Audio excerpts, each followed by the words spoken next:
Ok. Bueno, entonces, como les decía en la otra presentación, bueno, este es la sexta edición del Viernes de Información Científica del Grupo de Investigación de Inmunología en Cáncer y Metástasis. Y a nombre de la Fundación Vici-Chimucay Molecular and Therapy, AC, estamos por empezar la tercera entrega del Viernes de Información Científica en su sexta edición en el dossier SARS-CoV-2, haciendo énfasis en la inmunología. Digamos, en un review del video anterior, planteaba que era el receptor AC2 o el complejo enzimático convertidor de angiotensina, que es un sistema de la cascada de coagulación, y que por hipótesis de los coreanos se determinó que era uno de los sitios de entrada del virus SARS-CoV-2.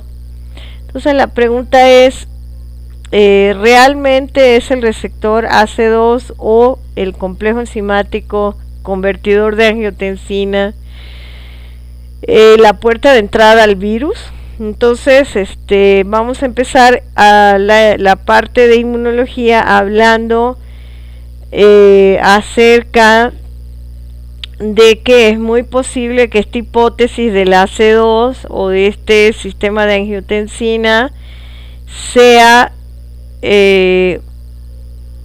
poco probable que sea un receptor de entrada. Como vimos en el seminario pasado, bueno, hacer investigación es algo un poco complejo y se hace in vitro muchas veces o en modelos murinos, como también lo vimos. Finalmente, bueno, se estableció, y sí, en los trabajos anteriores que estuvimos checando o leyendo, se vio que entraba por se puede, interacciona, no es que entra, interacciona. Y vimos los motifs, y además vimos que había otro receptor que es tirosinquinasa, el receptor de tirosinquinasa, que ya sabemos que se activa, se fosforila y genera una translocación de genes, o sea, de proteínas, de genes que van a ser traducidos y luego transducidos, ¿no? Entonces, el seminario de hoy es de inmunología, pues nada tiene que ver un poco con esta parte, pero sí la interacción es importante porque es el inicio de la respuesta inmunológica. Bueno, entonces se menciona, o yo encontré haciendo la investigación en el NIH, de una investigadora que es Puray Chávez et al. En Cell Report del mes de marzo, o sea, de este año, muy reciente. Mi hipótesis es que se pega a heparan sulfato, porque eso ya es un método o una estrategia de evasión de la respuesta inmunológica que ya ha sido descrita, que fue descrita en la década de los 2000 por Murphy,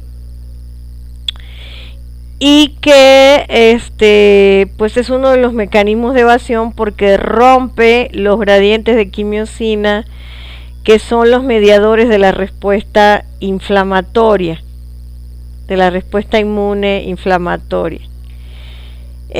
A mí la idea de que se pegue a este complejo de la cascada de coagulación, pues explica un poco el por qué se forman trombos, y también explica el por qué las personas que tienen enfermedades crónicas pueden llegar a ser muy susceptibles. explica varias hipótesis que se tienen, pero en realidad evolutivamente hay muchas puertas o muchos atajos muy fácil o más fáciles que usar la vía de coagulación. Entonces a mí, por estudios anteriores y por mi especialidad, pues en inmunología justamente, puedo decir que entra a través de Heparan, se pega Heparan, que además forma parte del glucocálix de las células, o sea, están en todas las células de todos los seres mamíferos, de los mamíferos y en general de los animales, ¿no? Incluyendo el hombre. Entonces, esta investigadora encontró que sí, efectivamente, el SARS-CoV-2 se pega a células que no tienen el AC2, que ya dijimos que es un complejo enzimático que activa la angiotensina, que pertenece una proteína que pertenece a la cascada de coagulación, que ya dije que estaba muy regulada. Entonces ella encontró, que justamente se pega a heparan sulfato y se abre pues nuevas hipótesis, ¿no? Que no son nuevas, que ya tienen como 20 años.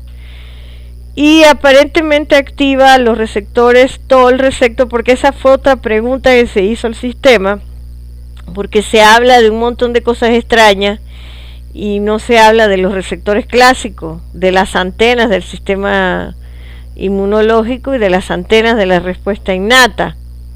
Entonces pareciera que de repente desaparecieron, pero no pueden desaparecer, ¿no? Entonces sí, efectivamente, también este investigador encuentra que se activan los receptores TOL receptor 3, 7 y 9. El 9 ya es muy clásico, porque es el que detecta el material genético de los virus, cualquiera que sea este material, DNA o RNA. Entonces está involucrado en la respuesta innata, la respuesta inmune innata. Luego ella encuentra también que activa citocinas como IL-4 e IL-13, que son inhibidoras. La IL-4 inhibe células dendríticas y la IL-13 en general es inflamatoria, es antiinflamatoria, podría decirse. Es decir, se da en una fase en la que se tiene que cambiar, hacer un switch de TH1 a TH2, por ejemplo. Ambas citocinas son inhibidores de la respuesta inflamatoria local. Luego encuentra una cinética que habla de que de 24 a 72 horas empieza un estallido en la generación de proteínas virales, y después entre 24 en ese mismo periodo hasta las 96 horas se induce un estallido inflamatorio, una respuesta inflamatoria que está mediada por interferón y TNF-alfa. TNF-alfa tiene que ver con con activar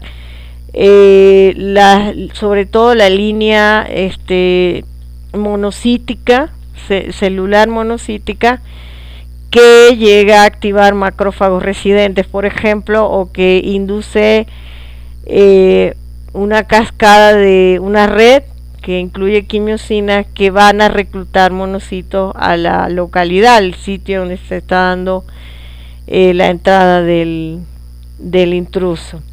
Y el interferón tiene que ver directamente con la destrucción del virus a través de NKTs, o sea, de las natural killer, y de todas estas células y toda esta respuesta que tiene que ver con la destrucción viral. Entonces, pues hasta ahora no se ha descubierto nada así exagerado en cuanto a la respuesta inflamatoria. Me parece una respuesta normal que ocurre antes de las 96 horas. Entonces, si es agresiva o no, pues con estos estudios no la podemos ver del todo. Entonces, a mí la gráfica que me pareció importante de este artículo fue la primera, en donde ella hace, o sea, estas investigadoras hacen un cultivo celular y le hacen una transfección del gen del AC y otras sin AC. Y encontraron que en células Vero transfectadas y en células Vero sin transfectar y en, digamos, en wild type, que es como el tipo normal, encontraron que el virus que está aquí en verde, o sea, que está pintado con la proteína fluorescente verde, que indica partículas virales, entra a la célula. Entonces usa otra puerta. Yo creo que el AC lo usa en caso de, y eso no está determinado, nos casamos con algo que nos dijeron y ahí seguimos. Es una cuestión viral. Bueno, digamos, es una de las puertas, pero más bien yo la asociaría justamente a personas vulnerables, entre comillas, que tienen enfermedades crónicas. Entonces, pues habla también de que la población mundial puede ser que tenga un margen muy alto de enfermedades crónicas, y posteriormente se va a hacer también un video asociado en donde se habla mucho del pulso de la prensa y del comportamiento de las poblaciones. Abajo vemos una cadena de heparansulfato, que son el glucocal y son glicoproteínas, y aquí aparentemente interacciona el SARCOS para entrar a la célula.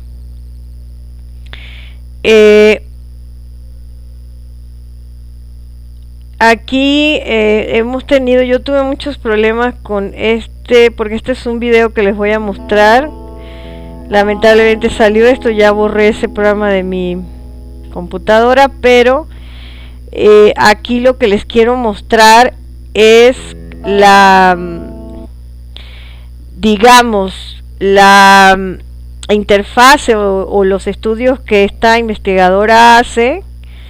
Y bueno, no nos vamos a detener demasiado en ellas, pero sí vamos a ver cómo son, o sea, estos azules son como lo frío, el final, pero en las primeras 24 horas a 48 horas hay una alta reproducción o replicación del virus y generación de partículas virales y de proteínas que componen el virus. Y es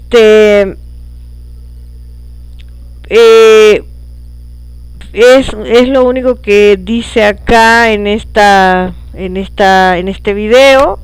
Lo voy a seguir posteando.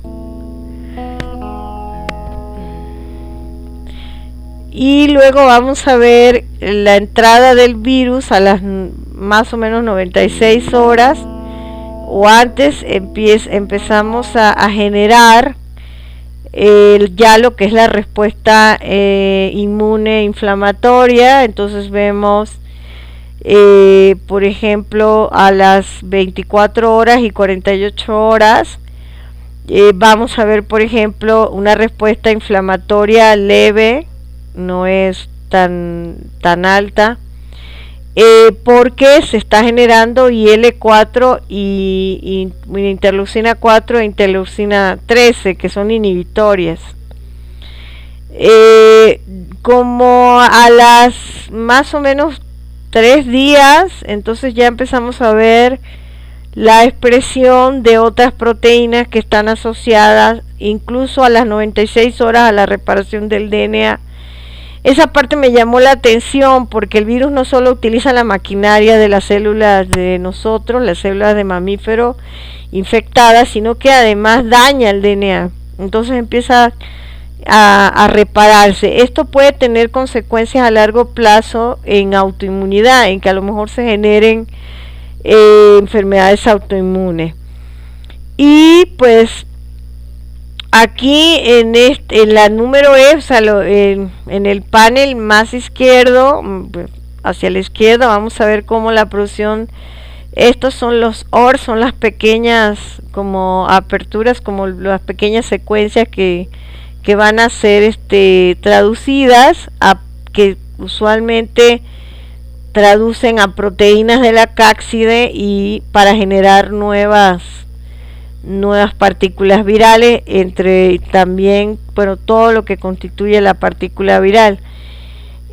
Aquí sí hay una alta tendencia de IL6-JAK-STAT3, que lo vamos a hablar posteriormente en otro video, que sí es muy alto, es muy agresivo. Esa es una respuesta mediada por monocitos usualmente y muy agresiva, pero a la vez también tenemos un suavizante o como un bloqueador de esa respuesta agresiva, ¿no? Esto es podría decirse que esto es el equivalente a seres humanos normales con sus células normales, ¿no? Seguimos viendo entonces el video. A mí se me hicieron interesantes estas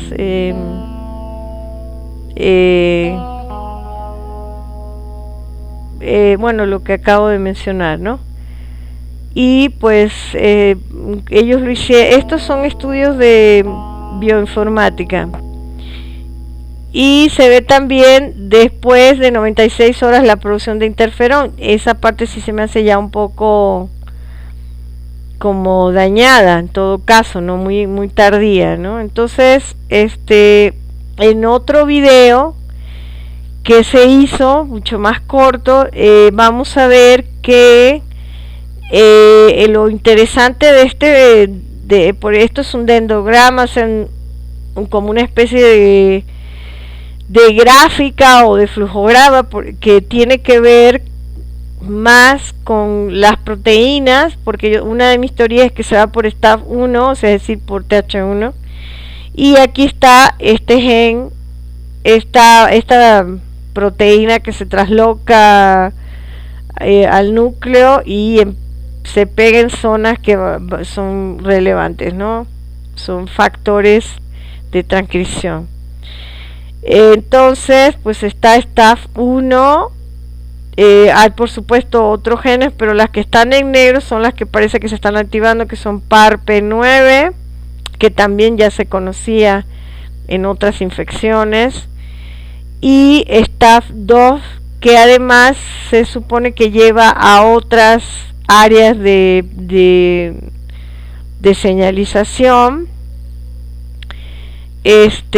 A la par, aquí vemos toda la parte, los OR a veces, no sé si los voy a buscar artículos en donde veamos en el próximo dossier, que es sobre genética, o sea, sobre bioinformática, ver para qué codifican estos OR. A veces son proteínas piratas del sistema inmunitario de nosotros, lo cual favorece al virus y es desventajoso para los seres humanos.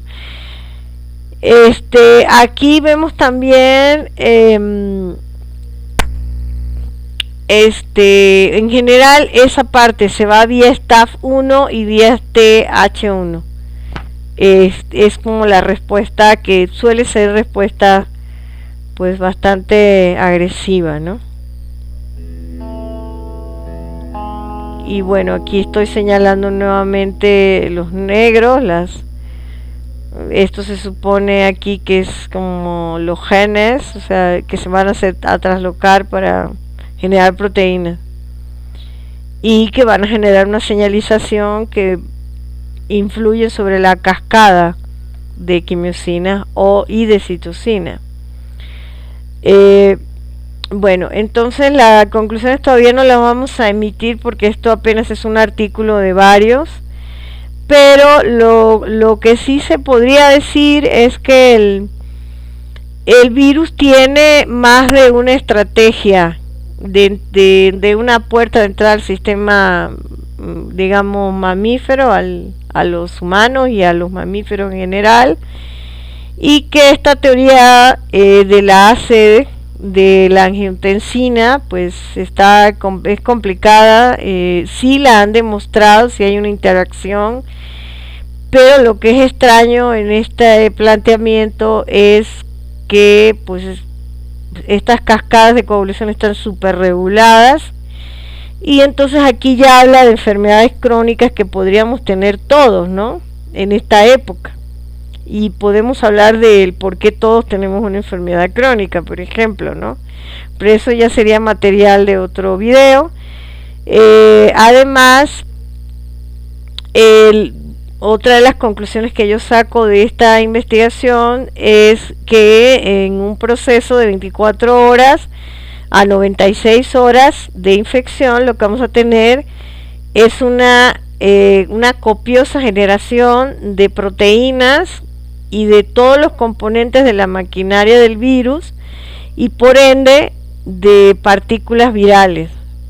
Entonces entre 24 a 96 horas es muy exagerado, es descontrolada la producción al punto de generar daño en el DNA, lo cual puede ser motivo de generar posteriormente a los que queden vivos, a los que quedamos vivos, enfermedades autoinmunes a largo plazo, porque se queda el DNA dañado y se quedan fracciones o fragmentos de este tipo de material que van a generar problemas posteriormente. Esperemos que no, porque ya es bastante malo.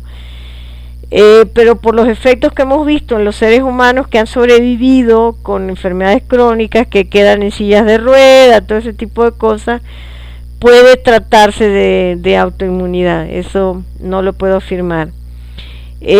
Luego, bueno, la hipótesis que yo tengo es que entra a través del paransulfato, de los glicosaminoglicanos, del glucocálix, si lo queremos ver más grande, y eso se me hace más lógico a mí, y pues ya ha sido descrito hace 20 años. Uno de los problemas que ha pasado con esta infección es que yo creo que nos dormimos en los laureles, porque muchos de estos mecanismos ya han sido descritos hace más de 20 años. Y algunos hace más de 40 años con el virus del SIDA, ¿no? Del VIH. Entonces aquí a mí me sigue pareciendo como algo que no se entiende perfectamente, porque lo que empezamos es con las bases que tenemos, no vamos a inventar nuevas bases, ¿no?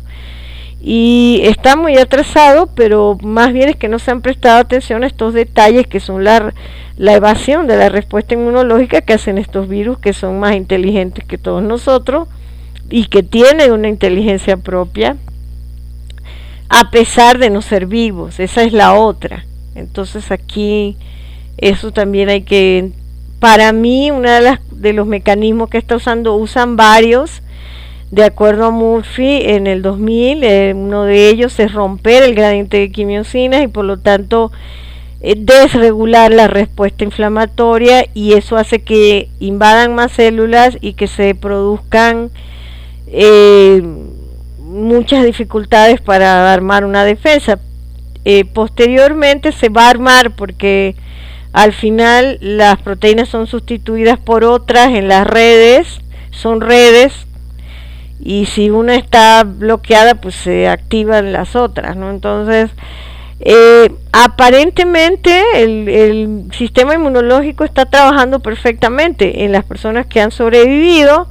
No entra por AC, que estaríamos más en el universo de las personas que tienen una enfermedad degenerativa, sino que estaríamos más dentro de una persona normal que entra por heparán, o sea, normal, se pega el glucocálix normal, ¿no? Entonces, estas personas, según estos estudios que son todos de bioinformática y por lo tanto artificiales, pues lo único es que montan una respuesta, se hace un estallido, podría decir, inflamatorio, que está mediado por el STAT1, es decir, por todo el linaje celular de monocitos. Activan macrófagos o sea, locales, o lo que llamamos residentes, y hay reclutamiento de macrófagos a las áreas a donde entra el virus, por ejemplo. Y esto también se puede ver porque hay un switch hacia TH1 que está encendido en la respuesta, que es TNF alfa. Posteriormente a las 96 horas, que ya estaríamos hablando de una respuesta mucho más fina, y tenemos entonces la generación de interferones a través de quimiosinas CXL8 básicamente, y P10 o CXL10, que son las que van a estar modulando la generación de interferón. Ahora, ¿el por qué el interferón? Simple, porque va a llamar a las natural killer, las va a hacer reclutar a los sitios para matar células infectadas, y esto va a hacer que se module o sea, que no se sigan invadiendo nuevas células. Entonces, pero eso ya está ocurriendo en una etapa de respuesta inmunodaptativa, que en este caso estaríamos hablando de una respuesta de tipo TH1, en donde también van a llegar neutrófilos. Es posible que ya esta enfermedad no parece tener cronicidad, o sea, no es muy rápida, y eso tiene que ver con la gran reproducción que tiene, con la gran replicación y la generación de material y de todo lo que constituyen las nuevas partículas virales. Entonces creo que por ahí está. Y bueno, yo aquí me despido. Ha sido muy difícil grabar este bendito video, pero como no sé, yo espero que pronto podamos ver todos los videos juntos, porque pues es como un seminario que tiene una continuidad. Entonces